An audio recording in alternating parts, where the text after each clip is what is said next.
Rip City, Rip City, Rip City, Rip City. Yo, how many mics do we rip on the daily? Some say many, many.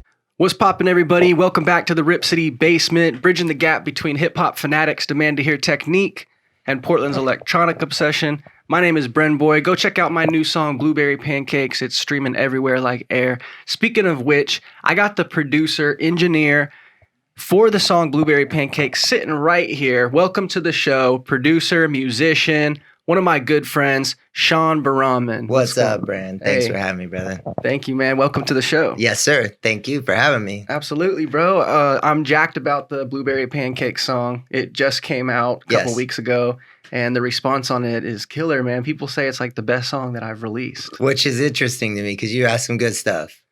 Thank you. Yeah. So you know me. I'm always just kind of humbly like, I told you that. Yeah.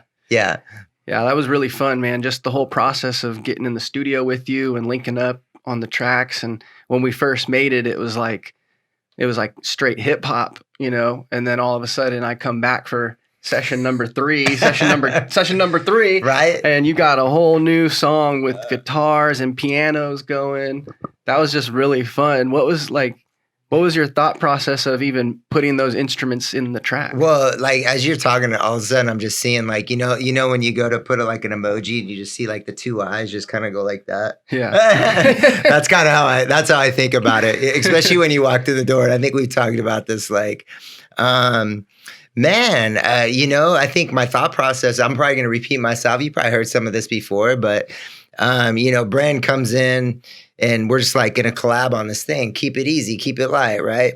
And kind of two people coming from two different worlds, coming together and knowing that we're going to make something cool, right? So when Brent comes in and he's like, "Cool, man, I'm gonna write some lyrics to this thing," and I had this beat just kind of mustered up, nothing complicated, and he comes in and just like sends it, and I'm just like, oh, so to answer your question, coming behind that was to really draw out what exactly he just did. So how do I get in the head of this guy and kind of figure out how to illustrate that through music, not really thinking about a template or any sort of current, blueprint, I guess, if you will, production wise. Yeah, this was straight from Brent's head, from the heads, man. From two professional, really artsy people. That was the thing about the track is people keep saying it's an art, this is an art piece. And that's how I feel about it too. Right. Is like, this song is a masterpiece of art. It's like a painting that, just some badass shit that we did. Man, I think it has a lot to do with this, brand, is that there was no like intention of anything, it was just like two people just chilling and again, like getting to know each other, and through the process. And it's kind of magical for that. And I do agree. It's art because it kind of stands in its own lane, Yeah. It's a mesh of something, but what exactly is it? Right. Man, I keep telling people it's like a mix, like Jay-Z 2001 meets Blink-182. Yeah, because to me, that's what it sounds like, the guitar solo at the end is crazy. What got you... Have you always been into guitar? Was that like the first instrument you picked up, or did that come later? No, actually, I'm a drummer, man. I started off playing drums, and it's funny because, like, I don't really approach probably a lot of things very well. Let's put it this way: like a lot of people, if they're gonna play something, they're gonna play it. But I approach a lot of things very percussively. So which I really dig a lot of drummers that do create music because I understand their language. And you'll always hear kind of drummers when they play, they approach it. Again, it has a little more of a staccato-y, or there's a backbeat kind of in there. But it may be a melodic instrument, but you're playing it.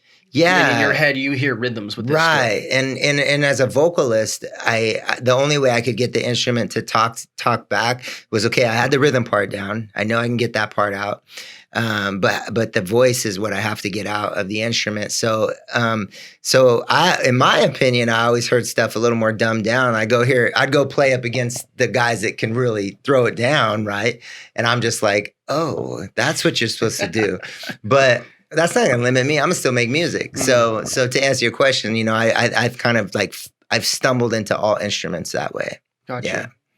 So you started with the drums. Was this banging on pots and pans? Yeah, man. Straight up. Mom walks in, is like, "What are you doing?" And you're like, "Drumming." I can take you down the story. I was like 5 years old, and it was a funny day actually because my dad worked on these car lots, and I was just rhythm. Man, I was drawn to rhythm all my life, as far as I can remember.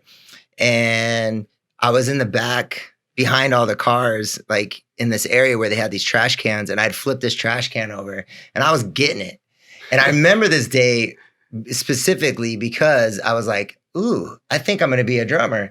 And then not too long after that, I remember trekking over to this like goalie thing, and I ended up falling like 12 feet down into this gully, like a bad dream. Damn. Like I got pretty messed up, and that happened all within like 10 minutes. It's kind of, wow. Yeah, it's like, which was a perfect drummer thing because, you know, you kind of have a lot of energy as drummers and that you have to do something with. But the craziest thing when I fell is I was holding on to this like twig, like almost like in a cartoon. You know how they say, and don't look down? Mm-hmm. I looked down, man. And that's when I actually let go and fell. I know, it was a horrible memory, but I do remember the drum thing before that. And that was my first... It's a true story. I'm surprised that you liked drums after that. I would imagine like something like that happens. You're like, man, fuck this drum, man. I'm never doing this again. Every time I bang on the drums, I fall down. Like it was Texas, you know? Yeah, man. And then my dad was actually, we lived in Vegas. We lived a lot of places as a kid.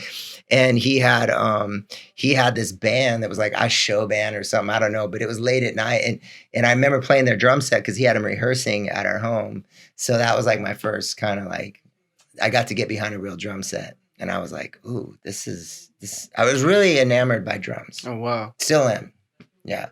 So you grew up in a household that music was constantly around, constantly playing. Yeah. And at the pro level, your dad was trying to do it. He was gigging a lot at the time. My dad was a car salesman. He's like a hustler. He never played. Okay. He was like, I'm going to be your manager. He wanted to be in it. You know what I mean? Okay. So I was just on the sidelines listening to Pops like do his thing. Right. And so, but at the same time, he loved music.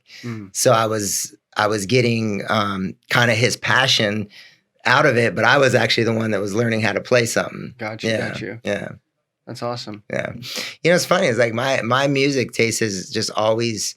I've always evolved with the music, you know what I mean? So it's like I'm always chasing that sound, or I become that in a way. Maybe not anymore, but I was gonna say it probably has changed so many times now that you don't even have like a common denominator. It's just kind of like you just start from scratch, like our song Blueberry Pancakes. Yeah, man. And when you have like a lot of respect for a lot of different genres, and because you understand kind of the breakdown and what makes those genres, like I have mad respect for a lot of musicians, and especially the ones that just put the work and the time and the journey and evolving it, right? So I think when I was younger, it would have to be this because I would be like, oh, that's cool, you know. Whereas now I'm like, nah, man, bring me a little bit of everything. I can really respect all music. So with that, when you're creating, you know, for instance, like Blueberry, it brings me a lot of freedom. I'm like strumming guitar. I'm like, oh, this sounds rad, you know? And I'm like, I think he'll approve. Like, I remember you saying, like, you dug Blink 182. I'm like, cool, man. Like, I think I got a hall pass on this. Like, it's totally different than what we had, but, you know. So when you're playing the guitar, do you ever just get totally lost in what you're doing? Like you forgot that you were making a song for brenboy and you're just in your own world? Does things like that ever happen? Like where you just get lost in the music, or are you usually pretty like you know, if it's project based, you know where you're going with the song? All right, that's a funny question. I jam, man, because I look at it like this: if you're just making parts to be something, like they're gonna be kind of sterile.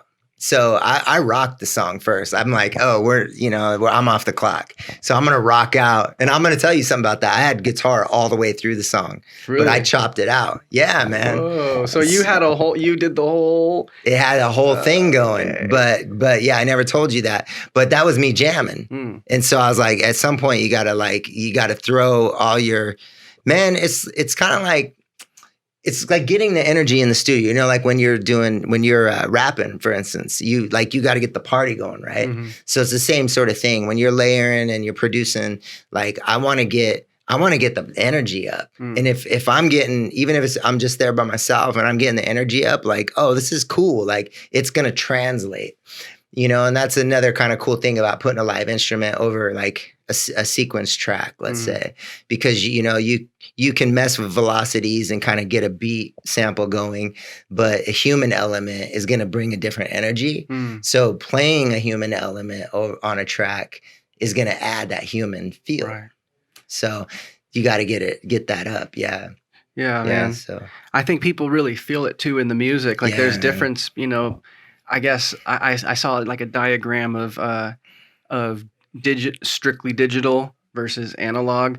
And the difference was like digital, and then analog was that's analog. Life, man. This is life. This is real life right here, Bren. That's why analog is, it's kind of like this word that is, I don't know. Sometimes I think it's misconceived, but you're a real spiritual cat, right?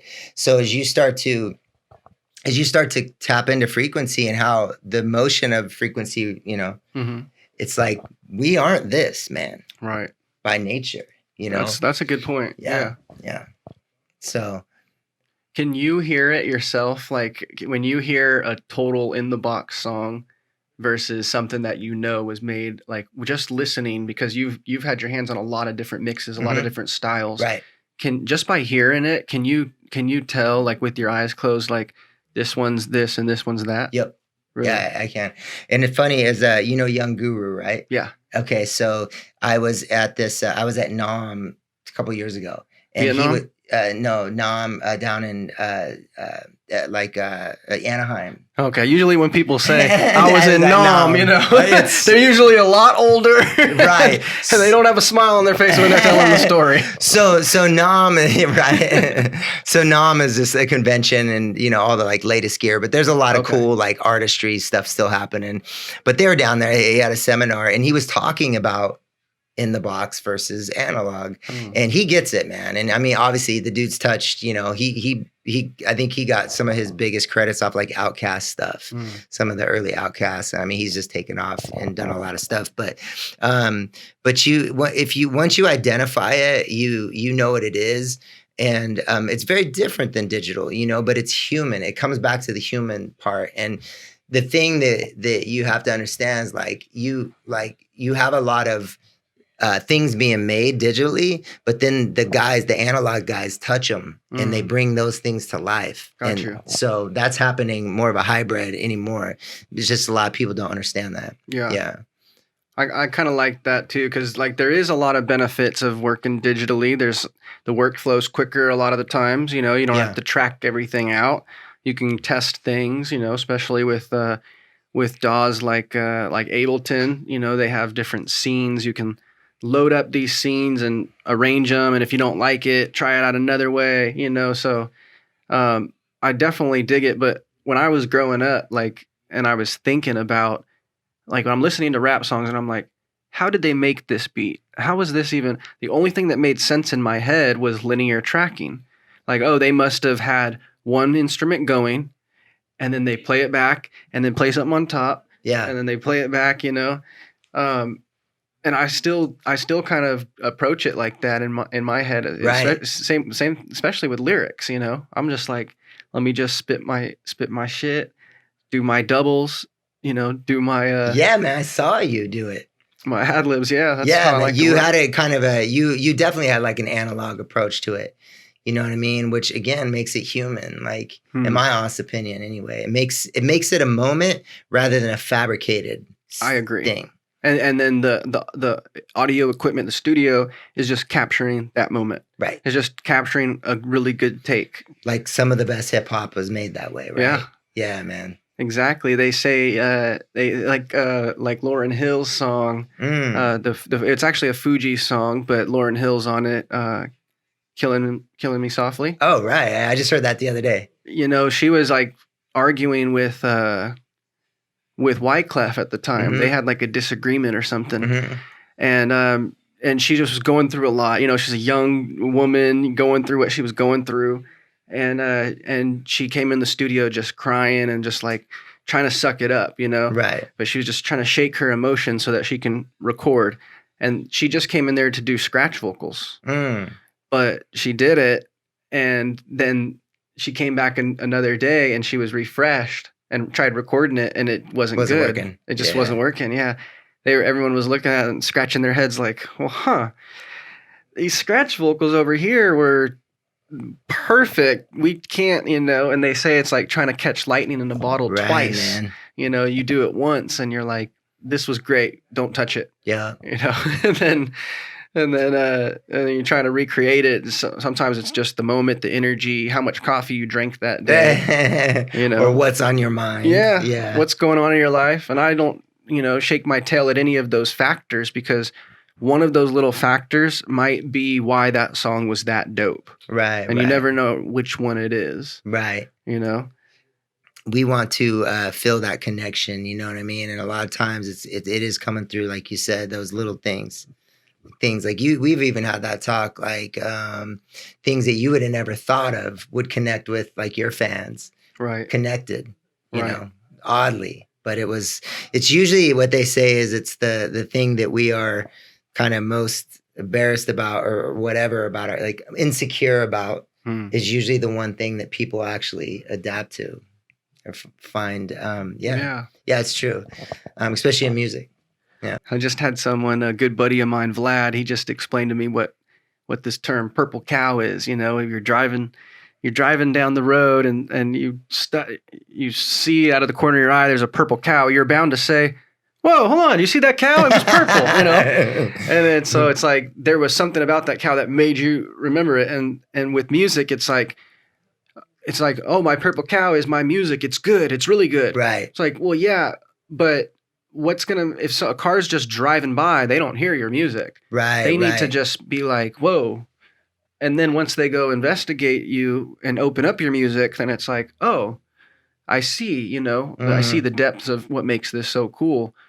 I know you were performing on stage a lot. Mm-hmm. Was there something within your character and your persona and your stage presence that was like a purple cow for you? Did people ever tell you like, what your thing is blah, blah, blah? Yeah, man. So like a lot of the stuff I wrote was melodically kind of upbeat, but a lot of lyrically, I always felt like a lot of stuff I wrote was kind of dark, not really sinister, but just deep emotionally, kind of come from this maybe more of a hurtful place. Maybe, there's a lot of, hope and stuff, like releasing that as an artist. Visually, I brought a lot of I brought a dance beat to the room, and that was my thing. Is like, I love to capture the audience. I love to really engage with my audience, and I'm very human with that. I'm not afraid, right? I wore like makeup on my face, which was probably my purple cow. You know what I mean? But it's weird. I never really. It kind of it was something that I had to do. I felt in a way it was one of those things that I think that it was more like it made me feel like I was a hidden. You know what I mean? What do you mean? You were hidden? Well, like I think that like a lot of I think it's easy to be a little vulnerable to your art. And sometimes like I know personally I wasn't ready to feel that way all the time. Gotcha. You know what I mean? Uh-huh. So having 6 other people on the stage with me, being my friends is the way I saw it, like a party, Yeah. It's like the family. Yeah. And you don't have to be exposed, and then you can talk about all your hurt and your tunes that sound bright and dancey, and then you can even, kind of mask yourself and you can kind of tuck it in, It's probably why I'm a little bit more like that even as a person still. I think there's always like you're always kind of like tucked in a little bit in your place, So I think that there was a little bit of a mystery, even to my own self, the way I viewed my art, or just the way I saw, like, wow, man, like your sound is so like polished and happy and kind of bright to a degree. Some of it was a little ripping, but at the same time, I felt like, it was just it kind of had this like tension in it that just was like, what the fuck is this, man? You know what I'm saying? Yeah. Like, what the fuck is he doing? Wow. Like, but it was interesting, I suppose. Gotcha. I mean, we did, all right, So do people still hear that in your production? I think so, I hear that with man. Blueberry. I do, man. Like, I can't deny it. Like, yeah, I think there's a little bit of kind of a punk factor to it, I guess you could say. And when I say punk, it's kind of like not caring a little bit. You know what I mean? Punk like, rock. yeah, man. Like, even when I did my like breakthrough album, it was done. I did it on like old digital recorders. Like, I didn't record on computers. Like, I did stuff very different. You know what I mean? I used just dated 16-bit sequencers and just all kinds of shit. And there's people that would like be like, well, technically the song doesn't have, the bridge and blah, blah, blah. And I'm like, yeah, man, I don't know, bro. I just like jammed, man. I don't know what to say. Like, it rocked. I dug it. You know what I mean? So it was a little bit of that, like a little bit of a stubborn kind of person and old Sean, Yeah. So that's awesome. Which is cool, and sometimes it doesn't work too. Like, if I don't know if it's the world we live in anymore, but it gets me off. That's what's up. Yeah, man. I can tell you're just a generally happy person. Yeah, bro. And every time we talk about music, man, there's always so much depth to it. It's never surface level with us. I know. I wish I could give. I'm sorry, man. I know you. When you ask me, it's kind of like, Sean, man, spit it out, bro. No, man. That's what we're here for. Right, I want to get the whole story. I want to get some exclusive stuff that nobody has heard before. Something. I'll sometimes get rappers on here to freestyle or do something that's just unrecorded. Do you have any melodies or tunes that you've made on the guitar that you've just never recorded but you really like playing? Yeah, man. But I was gonna say, you made me think of this. You want me? Yeah, pick it up, man. You made me think of this. Ready or not, here I come. Right you on. Can't hide. I'm gonna find you and make you want me. Isn't that the Fugees tune? Yeah. That's the one I was hearing the other day. But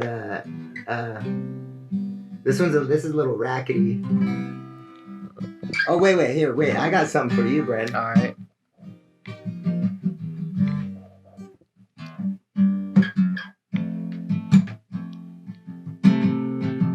Oh, I know what this is.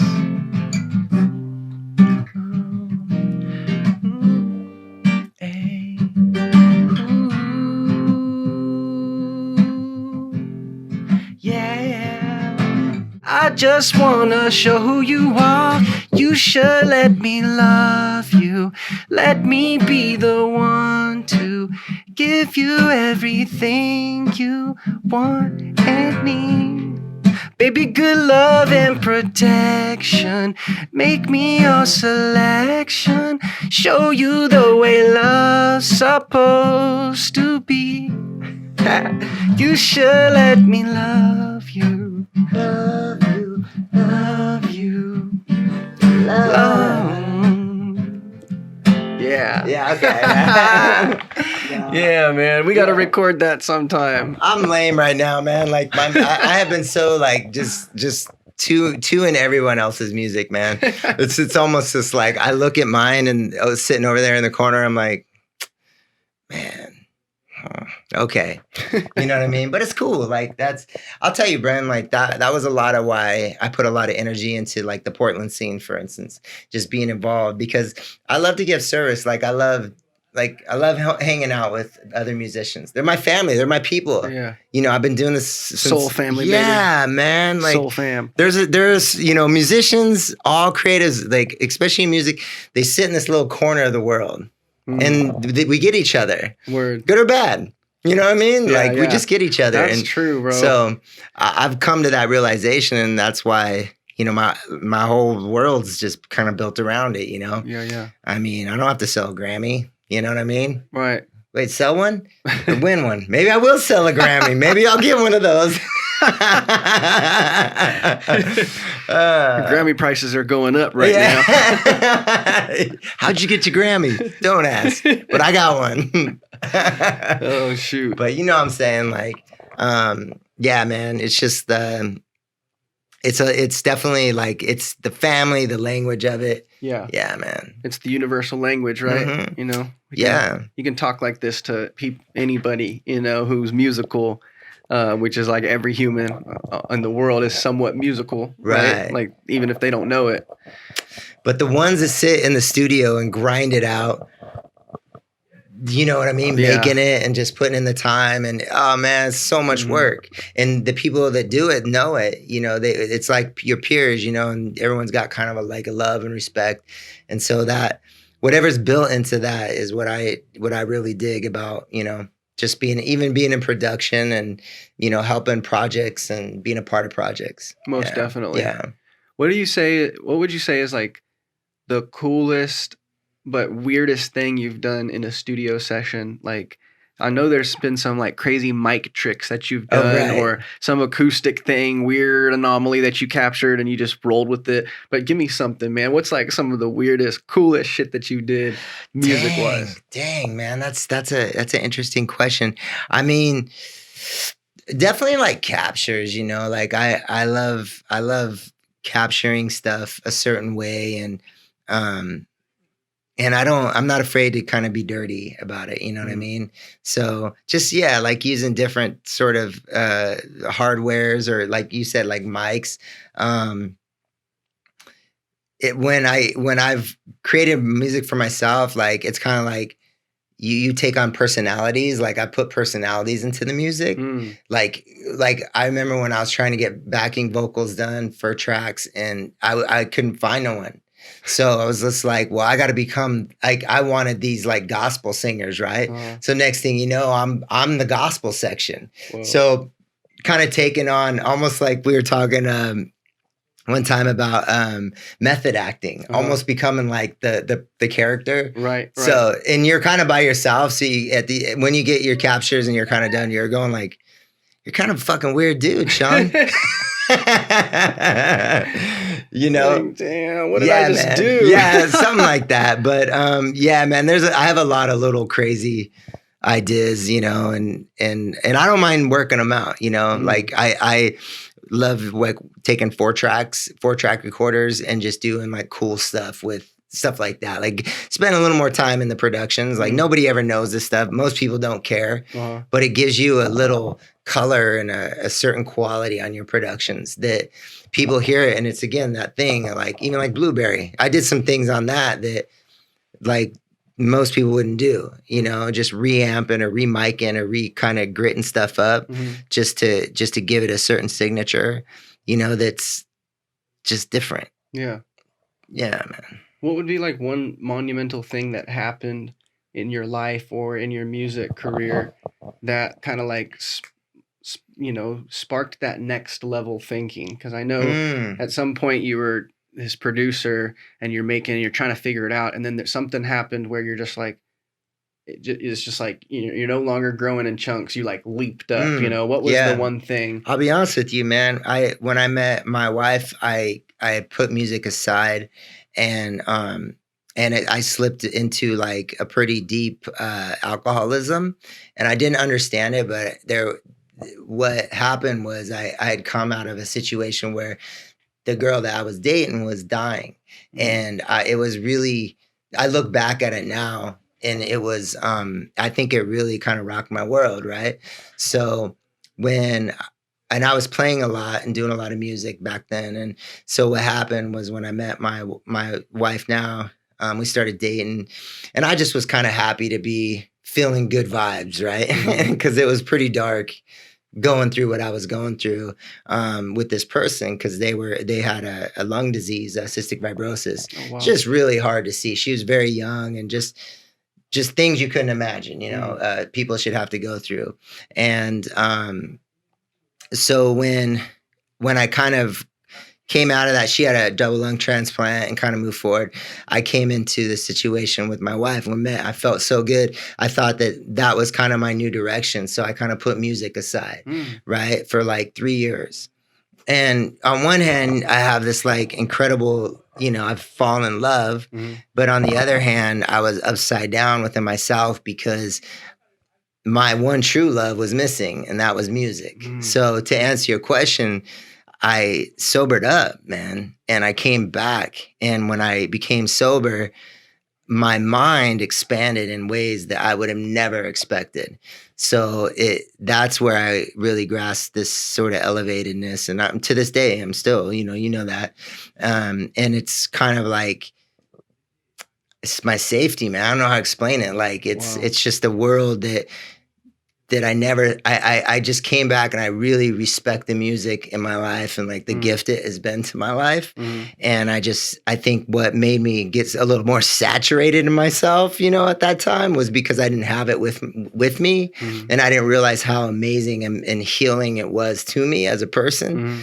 So, yeah, man, it's kind of like my mistress, and she just has to be there, Has to be. Yeah, man. So that's the first thing I thought of when you asked that, because it was true, man. Like I just had that realization that, bro, no matter what level or how you do this thing, you just have to be close to it. It was a gift.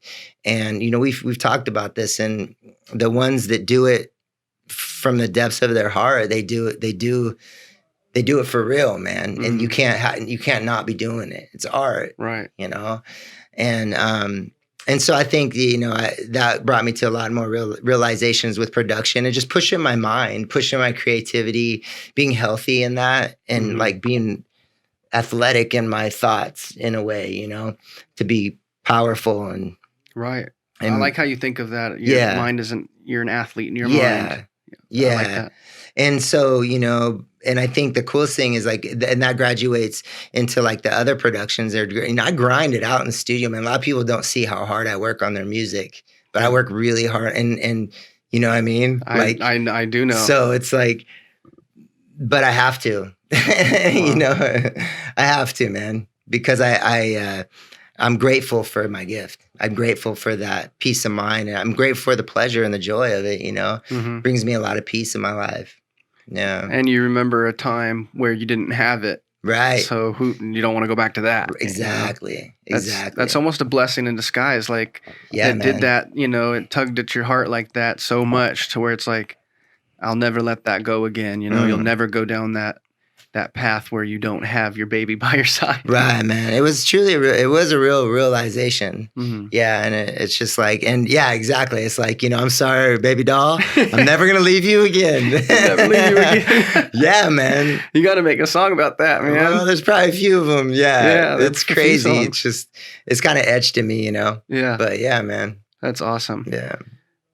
When you think about like everything in your path that's gotten you here now, what do you see as far as the future? Do you see it continuing the way it's continuing as far as what you're doing and kind of leveling up the way you are? Or do you think that it's going to take a turn somewhere, or do you want it to take a turn somewhere? Is there something interesting that you have going on musically that you haven't explored yet? Give me something. No, I don't know, man. Like, it's like one thing I try not to do is I just try not to think too much about it. You know what I mean? It's just like, I think that like Sunset Dig, like building the studio was about just building a fire spot for people to come and be inspired. My family, my people, you know? And it was like me casa, you casa, it's just like, and I am truly that way about it. Like I'm dead. I'm going to be, in the ground, and none of this shit's going to matter. Like, so let's enjoy it. For if sure. I can bring it to the table for us all, cool. So I think that, past that, I just was like, I'm going to be chilling in this chair with a beautiful view, and I'm just going to be keeping it simple. I want to eat good every day. I want to, you know what I mean? Yeah. Keep my emotional, mental health solid. And I think that, having kind of gone through stages in my past, or I think that everyone does, especially if you're always trying to craft what is going to be, it's like the gold is when you kind of just you are. And so the more and more I find myself getting to that place. So if I can stay busy and always have, the music around me and things going on, I think I'm gonna be pretty happy, man, And so, yeah. That's awesome. I think that kind of answers your question. And, I'll tell you what's going to come. Things will come through that. So, you know what I mean? Just exercising that just keeping it simple. I agree. Yeah. A lot of people think that if I got to have some sort of progress or growth over here so that I can be happy.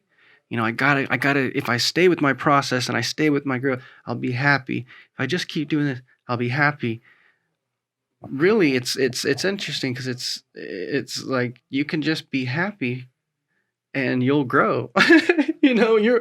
You're bound to grow. Like if you're just constantly, like, things are going to grow around you if you start with the happiness, right?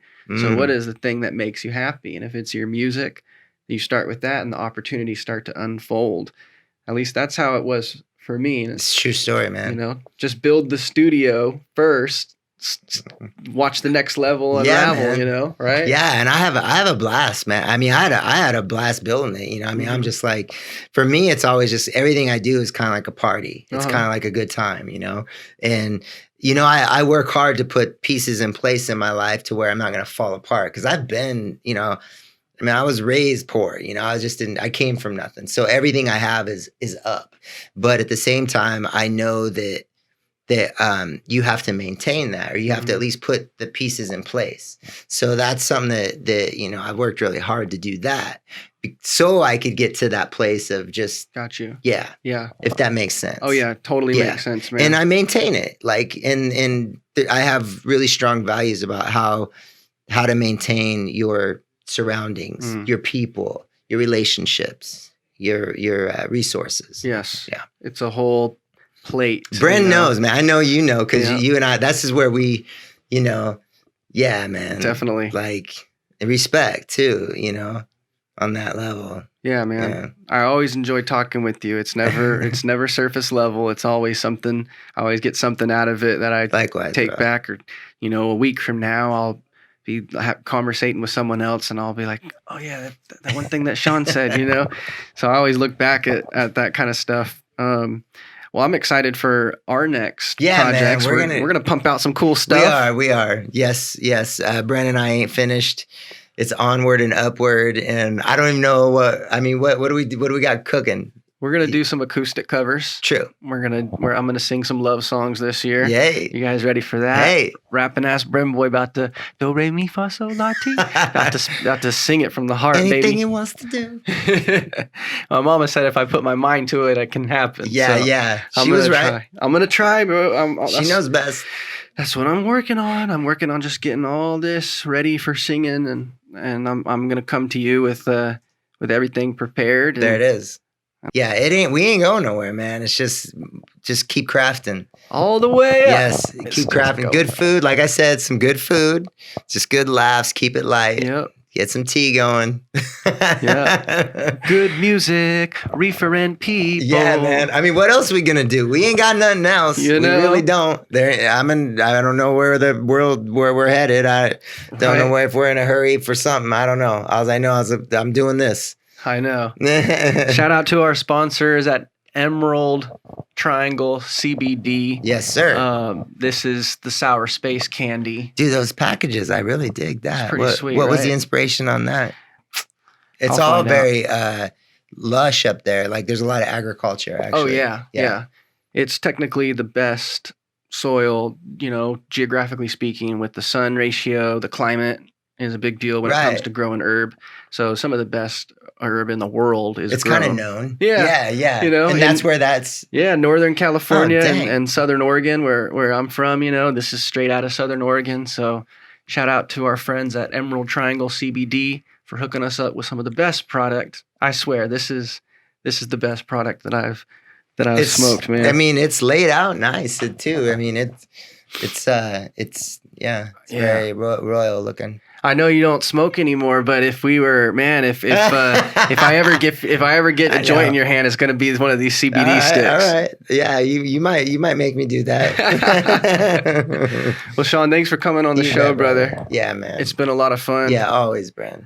Anything you want to tell people? I want to just know, like, if there was some advice that you could give to some producers that are just now starting, or maybe they got a late start on it, but they're trying to get their work out there. Yeah, man. When everyone's out partying, stay home and work. Yeah. Put the time in, because it ain't gonna move unless you do it. Yeah. I mean, and it's a lot of work. It's a deep study, you know, and enjoy it. Just, you know, I think most people do that if they're cracking at it. But, you know, I just feel like in engineering as well, like the sonic chase is really just as important, you know. Right. I feel like like we were talking earlier about analog, and I'll keep it short, but you know, the way people sonically hear music and feel music, get that study in, because it will help your productions, you know, connect to the people. Yeah, that makes sense. Yeah. I don't know, that's good advice. Yeah, man, something like that. Yeah. Sean Berahmand, find him at berahmand.music. .music, yeah, and on IG. Instagram. I'm kind of mute on there, but I'm on there. I keep in touch. Go tap in with him if you're interested in studio production. He's got one of the coolest studios that I've been to. Sunset Dig. Sunset Dig. Ukasa. That's right. Well, thank you guys for watching another episode of Rip City Basement, bridging the gap between hip-hop fanatics' demand to hear technique and Portland's electronic obsession. Once again, my name is brenboy. Go check out our song, Blueberry Pancakes. Yeah. It's streaming everywhere like air, baby. Go stream it on your favorite platform and tell me what your favorite line is. Yeah. All right, guys. Rip City Basement. We out. Rip City, Rip City. Rip City, Rip City. Yo, how many mics do we rip on the daily? Some say many, some say many, many, many. Rip City, Rip City. Rip City, Rip City. Yo, how many mics do we rip on the daily? Some say many, some say many, many.